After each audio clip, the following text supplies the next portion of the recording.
기다림은 우리들에게 참 여러 가지 형태로 다가오는 것 같습니다.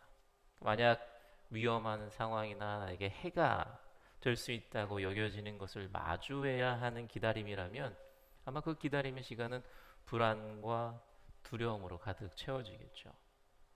그런데 우리들이 좋아하는 것 혹은 우리들이 소원하는 것을 기다린다면 그 기다림은 분명 희망과 설렘 같은 걸로 가득 채워진 시간일 겁니다.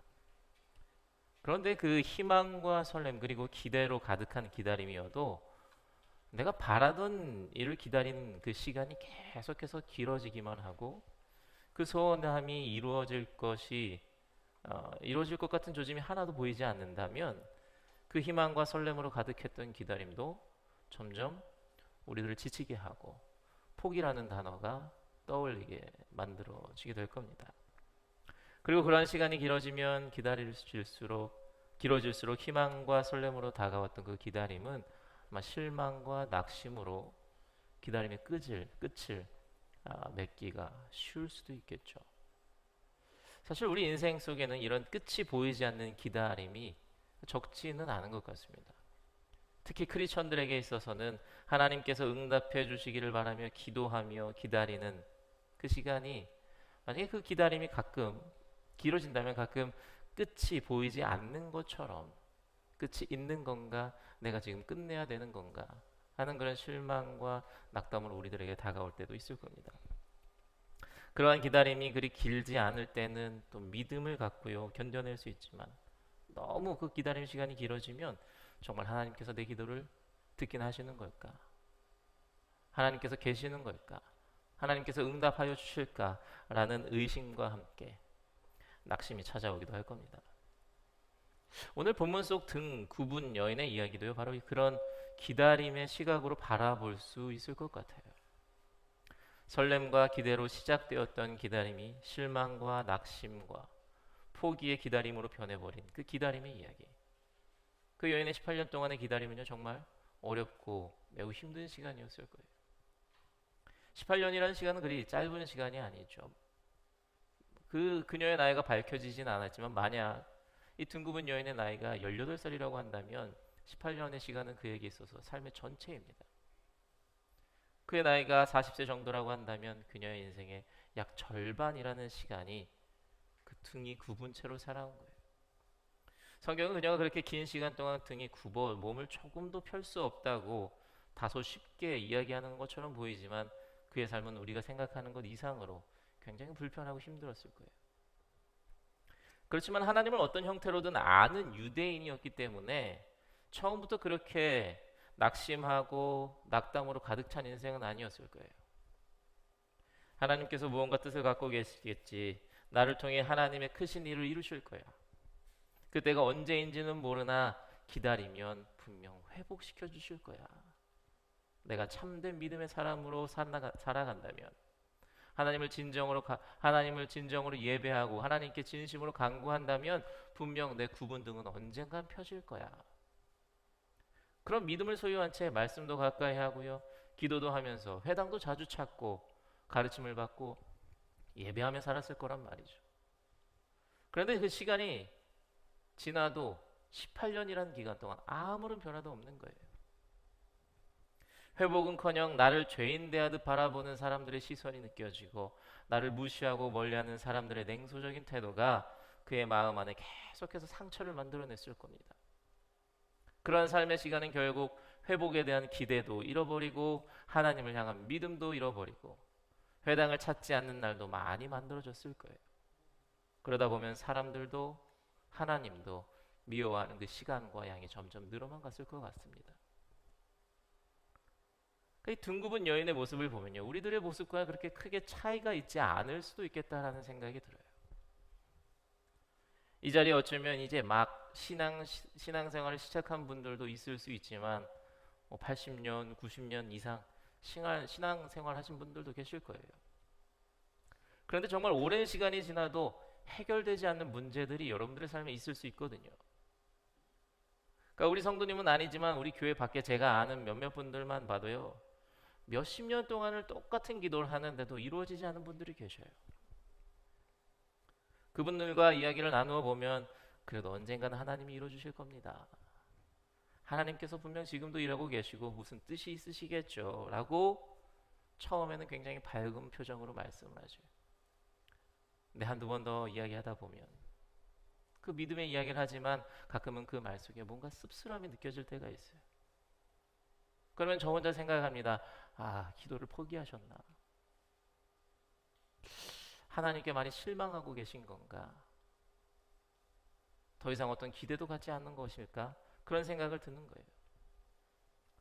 그렇지만 그런 모습을 보고요, 당신은 믿음이 없습니다. 믿음을 붙잡으세요.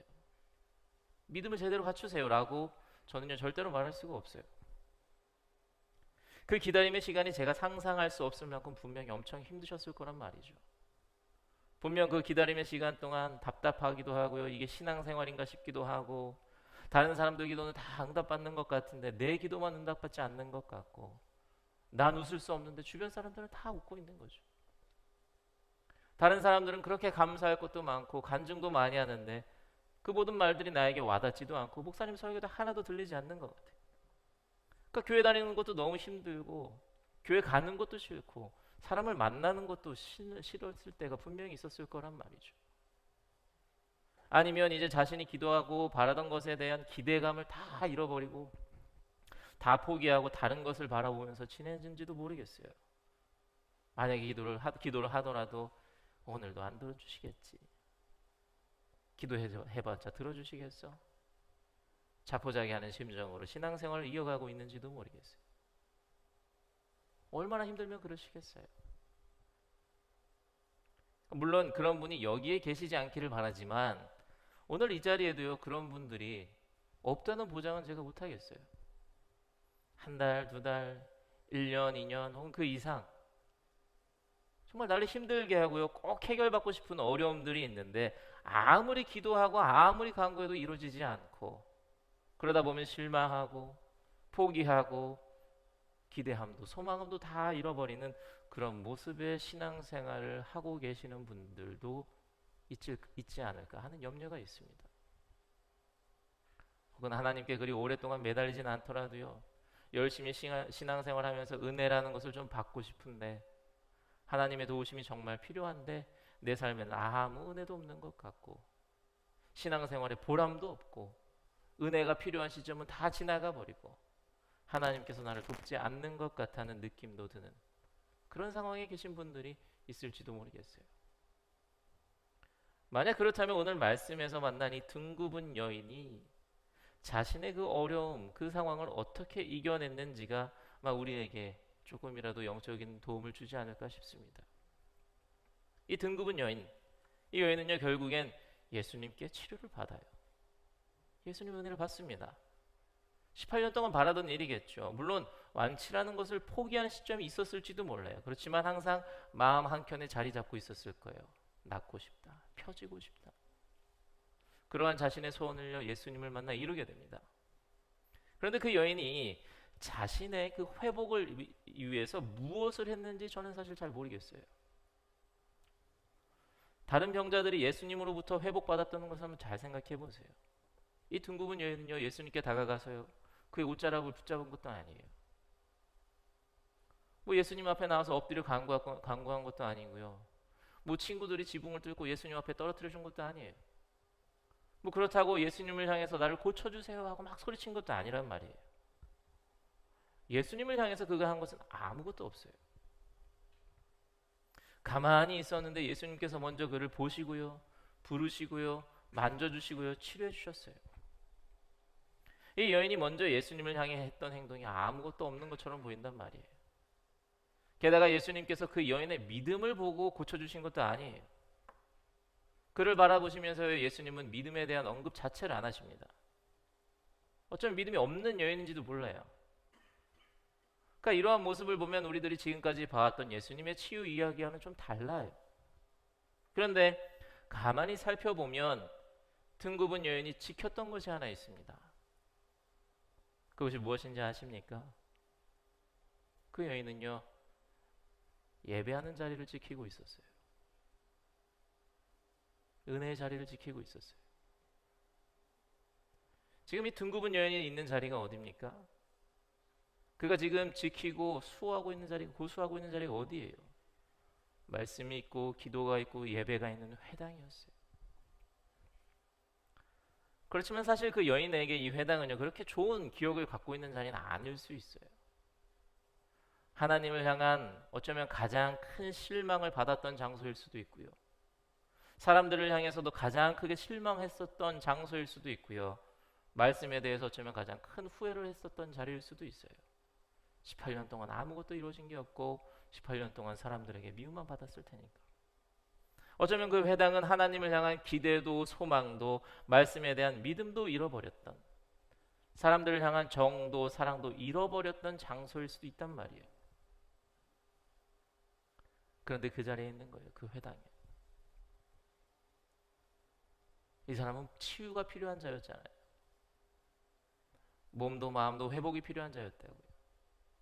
그러면 사실 회당보다는요, 여러분들 기억하시죠? 베데스다 연못 같은 곳이 더 적합한 자리일 수도 있어요. 그곳에 가면은 어쨌든 모든 병이 다 낫는 곳이잖아요. 모든 사람은 아닐지라도 맨날 이루어지는 그 회복의 역사가 이루어지진 않지만 어쨌든 회복의 은혜가 분명히 있는 곳. 아니면 예수님께서 병자들을 치유해 주신다 그러면 그때 그 소문을 듣고 그 자리에 가는 것이 더 어울린단 말이죠. 그런데 그는 아픔 있는 회당에 있었어요. 그렇다고 이 여인이 예수님께서 회당에서 예수님께서 오셨다라는 소식을 듣고 간 것도 아니에요. 오늘 말씀을 보면 이 둥굽은 여인은요, 예수님께서 회당에 오시기 전 이미 그 자리에 있었어요. 우리가 읽은 성경 본문은 조금 헷갈릴 수도 있지만 우리가 원어 성경을 보고 혹은 다른 번역본을 보면 이 여인은 예수님께서 그곳에 도착하시기 전에 이미 벌써부터 그 자리에 있었다는 것을 우리가 알 수 있습니다. 그 여인은요, 병자들을 치유해 주었다는 예수님께서 회당에 오셨구나, 나도 예수님한테 가서 치유를 받아야겠다라는 마음을 먹은 적이 없는 거예요. 이미 있었어요. 그 여인은 단지 회당의 자리를 지켰을 뿐이에요. 그 자리가 나를 더 힘들게 하는 곳이라도 하나님의 말씀이 있는 곳, 하나님을 향한 기도가 있는 곳, 말씀과 기도로 하나님을 섬기는 그 예배의 자리, 은혜의 자리를 지켰던 거예요. 그 자리에서 그는 묵묵히 자리를 지키고 있었고요. 예수님께서 말씀을 가르치실 때에도 조용히 그 말씀을 듣고 있었어요. 예수님 저를 치료해 주십시오. 예수님 저 좀 만져 주십시오. 라고 이야기하지도 않고 예수님 앞에 나아가지도 않았어요. 말씀의 자리, 기도의 자리, 예배의 자리, 그 자리를 지키기만 했는데 상한 마음과 병든 몸을 가지고 있던 그 여인을 예수님께서 먼저 불러주시고 만져주시고 치유해 주신 거예요.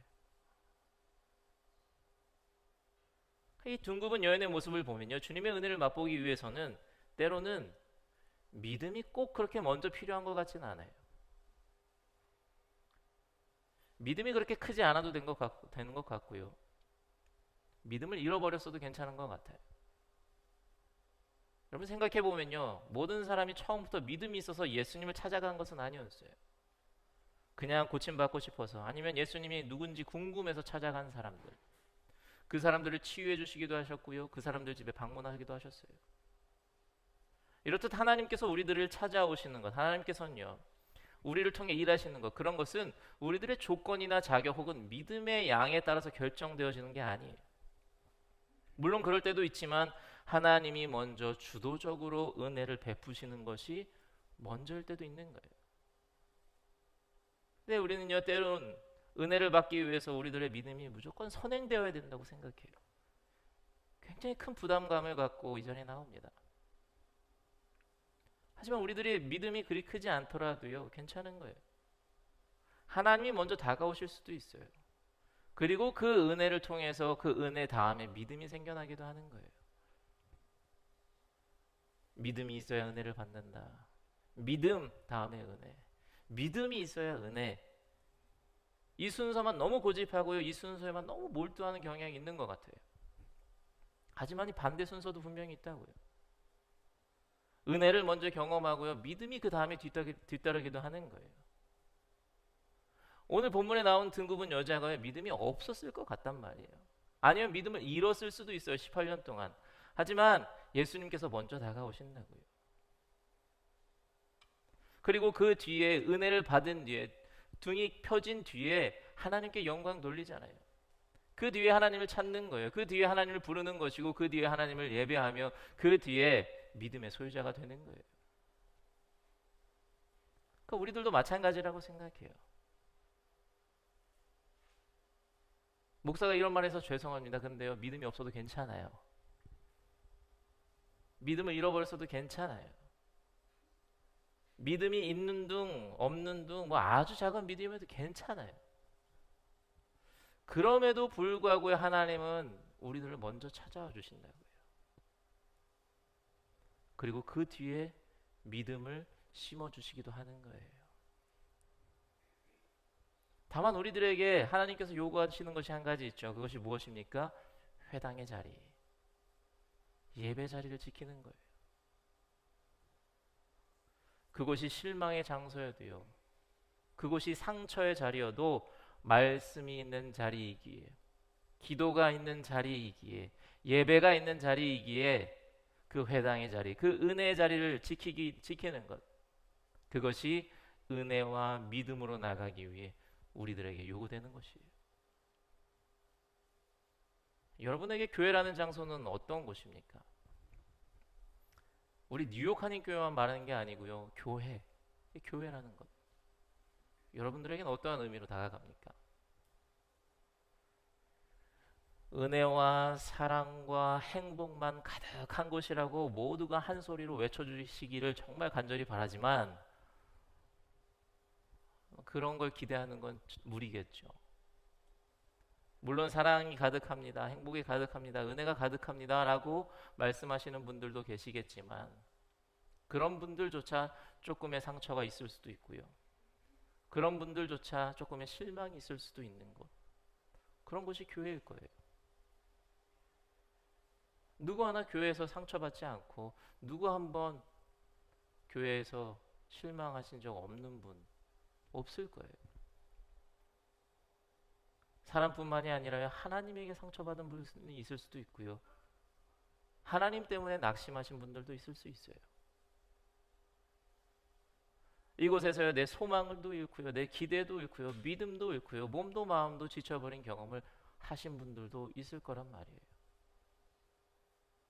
그렇지만 하나님께서 우리들에게 말씀하시는 거예요. 그래도 그 자리를 지키라고. 그 예배의 자리, 그 기도의 자리, 그 은혜의 자리를 지키고 있으라고. 그러면 내가 곧 가겠다고.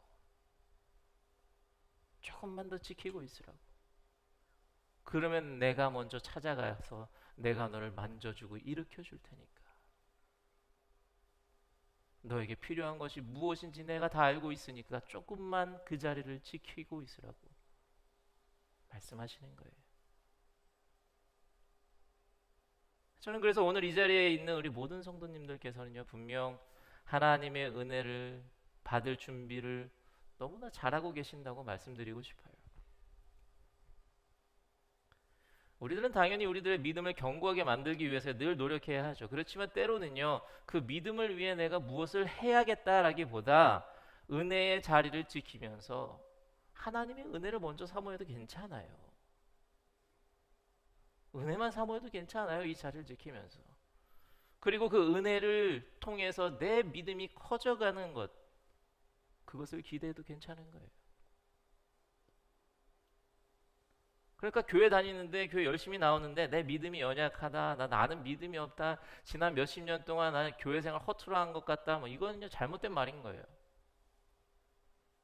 특히 지금 이 자리에 계신 분들, 각자의 자리에서 예배 자리를 지키고 은혜의 자리를 지키시는 분들이 그런 말 하면 안 돼요. 여러분 잘하고 계신 거예요. 이 은혜의 자리를 지키고 있는 것만으로도 우리는 믿음의 길을 걸어가고 있는 거예요. 속도의 차이는 있을 수 있지만 우리는 분명히 걸어가고 있는 거예요. 때로는 나에게 어려움을 주고 힘듦을 주는 장소이고 그러다 보니 떠나고 싶기도 하지만 그럼에도 불구하고 이 자리를 지키고 있는 우리들은요, 주님께서 주실 그 은혜를 받을 책임을 다하고 있는 거예요. 그리고 그 은혜를 통해 믿음의 길로 나아갈 준비를 훌륭히 하고 계신 겁니다. 그래서 계속해서 이 은혜의 자리를 잘 지켜가시는 여러분들이 되시기를 간절히 소원합니다. 여러분, 그렇다고 해서 제가 여러분에게 이 교회 출석을 무리하게 강요하는 건 아닙니다. 물론 나와주시면 너무 좋죠. 근데 그걸 강요하는 거 아니에요. 막 은혜를 주실 때까지 마냥 기다리라고 말씀드리는 것도 아니에요. 여러분 생각해 보세요. 환자가 병원에 간다고 즉시 낫는 것 아니잖아요. 그렇지만 병원에 가지 않으면 치료의 기회조차 받을 수 없잖아요. 그렇듯이 교회는 은혜가 흘러가는 장소고요. 말씀과 기도 그리고 공동체 속에서 하나님이 우리를 만나 주시는 기회를 주시니 그 자리를 지키자고 말씀드리는 거예요. 그 기회는 잡아야죠. 그때 하나님께서 오신다니까요. 우리들이 힘들어서 다 포기하고 있을지라도 우리가 어찌어찌 은혜의 자리에 있으면 하나님께서 와서 일으켜 주신다고요. 그리고 그렇게 자리를 지키고 있으면요, 결국 예수님과 함께 이 자리를 변화시키게 될 거예요. 이 자리 전체를. 여러분, 오늘 말씀 마지막 절을 보면요, 예수님을 반대하던 모든 사람들이 다 부끄러워하고요, 거기에 있던 무리들, 모든 무리들이 예수님께서 하신 일을 통해 모두가 기뻐했다고 나와요. 그러니까 등급은 여인을 고쳐주시면서 예수님께서 그 회당의 분위기를 바꾼 것 같아요. 물론 그 전에 말씀도 있었죠. 예수님께서 일하신 건, 예수님께서 가르치신 것이 그 회당의 분위기를 바꾼 것 같지만 어쩌면 등급은 여인이 만든 거예요. 그가 믿음을 잃어버렸어도, 기대와 소망도 다 잃어버렸어도 성실한 모습으로 그 은혜의 자리를 지켰기에 회당이 바뀌어진 거예요. 이자가 다 준비해 놓은 거예요. 그리고 준비된 곳에 예수님께서 오셔서 은혜를 여기저기 퍼뜨리신 거예요. 그리고 중요한 것은요, 그곳에는 분명 이 등급은자처럼 믿음 잃고 실망해 간 사람이 또 있었을 거라고요. 이 사람만 그랬겠어요? 굉장히 많은 사람들이 있었습니다. 그러면 이자와 같은 똑같이 믿음을 잃어가는 사람이 분명히 있었을 거라고요. 그런데 그 등급은 여인으로 인해서 모두가 기뻐했다고 하잖아요. 다른 실망에 가득 찬, 다른 아픔으로 가득 찬, 다른 믿음을 잃어가는 사람도 이 등급은 여인과 예수님으로 인해서 다시 한번 기뻐하고 다시 한번 자리를 지킬 힘을 찾고 다시 한번 믿음의 길로 나아갈 수 있는 그 계기를 맞이하게 된 거라고요. 그래서 우리가 교회를 지키는 거예요. 때로는 내가 자리를 지킴으로 다른 이가 기뻐하고요, 이 예배의 자리를 지킬 힘을 그에게 주기도 하지만 때로는 다른 이가 이 자리를 열심으로 지킴으로 인해서 내가 기뻐하고요, 내가 이 자리를 지킬 힘을 다시 얻는 거예요. 이러한 선한 순환이 이루어지기에 우리들은요, 서로가 모두 이 자리를 지켜가는 거예요.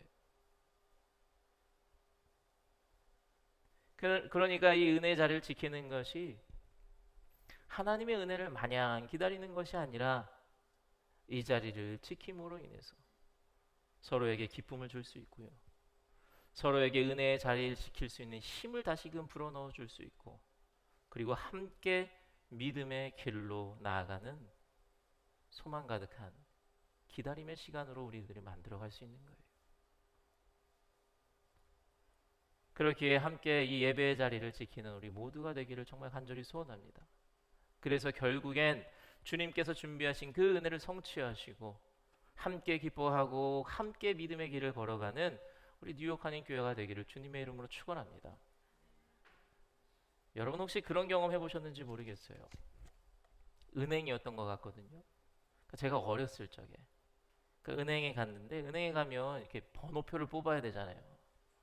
번호표를 뽑고 기다려야 하는데 제 앞에 사람이 엄청 많은 거예요. 기다리니까 어쨌든 막 제 순서까지 다가옵니다. 생각보다 빨리빨리 이렇게 지나가더라고요. 근데 제 앞에 한 2명쯤 남았을 때 갑자기 화장실에 가고 싶은 거예요. 그런데 지금까지 이렇게 빨랐던 속도와 다르게 엄청 천천히 일 처리를 하시는 거예요. 그래서 이제 너무 급해가지고 앞에 2명도 남았고 지금 일 처리 엄청 늦는 것 같으니까 빨리 후딱 다녀와야겠다. 갔습니다. 갔다 왔는데요. 여러분들 뭐 이야기의 진행 상황을 들어보니 대충 예상이 가시죠? 제 차례가 지난 거예요. 아니 분명히 엄청 길어지고 있었고 내 앞에 두 명이나 있었는데 아니 제가 큰일을 보고 온 거 아니거든요. 근데 그 순서가 그렇게 빨리 지나가서요 제 자리가 없어지더라고요. 뭐 다행히도 이제 제가 발을 동동 구르는 걸 보고 직원이 제 사정을 알고 이렇게 잘 봐주긴 했는데 뭐 이런 경험을 해보셨는지 모르겠어요. 근데 가능하면 이런 경험 절대로 하지 마시기 바랍니다. 그리고요 이러한 경험 우리들의 믿음의 여정 안에서 내가 지켜야 할 자리를 잠시 떠남으로 인해서 하나님의 은혜를 놓치는 그런 경험 절대로 하지 않는 여러분들이 되시기 바랍니다. 하나님의 은혜를요 뭐 번호표 이런 순서 이런 거랑 비교할 수는 없겠죠. 그렇지만 우리들에게 언제 찾아올지 모릅니다. 그 은혜가 하나님의 임재가 어떤 은혜가 내려질지 언제 찾아올지 아는 사람 아무도 없을 겁니다. 다만 확실한 것은 우리가 은혜의 자리, 이 예배의 자리를 지키고 있는다면 분명히 언젠가는 나를 위해 예비된 그 은혜와 사랑을 받게 될 것이고요. 그것을 통해 나는 물론 내 주변까지 선한 영향력을 미칠 수 있다는 사실입니다. 이 예배의 자리, 이 은혜의 자리 어떤 일이 있어도요. 어떤 아픔이 있어도요. 꼭 지키는 여러분들 되시기 바랍니다. 뭐 이곳 우리 뉴욕 한인교회에서 지키면 더할 나위 없이 좋겠지만 꼭 주일 11시 633 웨스트 115번가에서 지키십시오 라는 말은 아니고요. 그러면 좋지만 이 자리가 아니어도요. 여러분들의 집에서라도 꼭 지키시기 바랍니다. 또 이 시간이 아니더라도요. 내가 주님을 찾는 그 자리, 내가 기도하는 자리, 내가 말씀을 읽는 자리, 나의 삶의 자리에서 그 자리를 찾으시고 만드시고 지켜가시는 여러분들 되시기 바랍니다. 그래서 주님 주시는 내게 꼭 필요한 그 은혜를 가장 좋은 때에 가장 좋은 방법으로 꼭 받으시고 그 은혜와 함께 나의 믿음이 생겨나고 나의 믿음이 회복되고 나의 믿음이 강건해짐으로 주님과 함께 이 세상에서 선한 영향력을 더욱더 확장시켜 나가시는 우리 사랑하는 뉴욕 한인교회 성도님들 되시기를 주님의 이름으로 간절히 축원합니다. 아멘.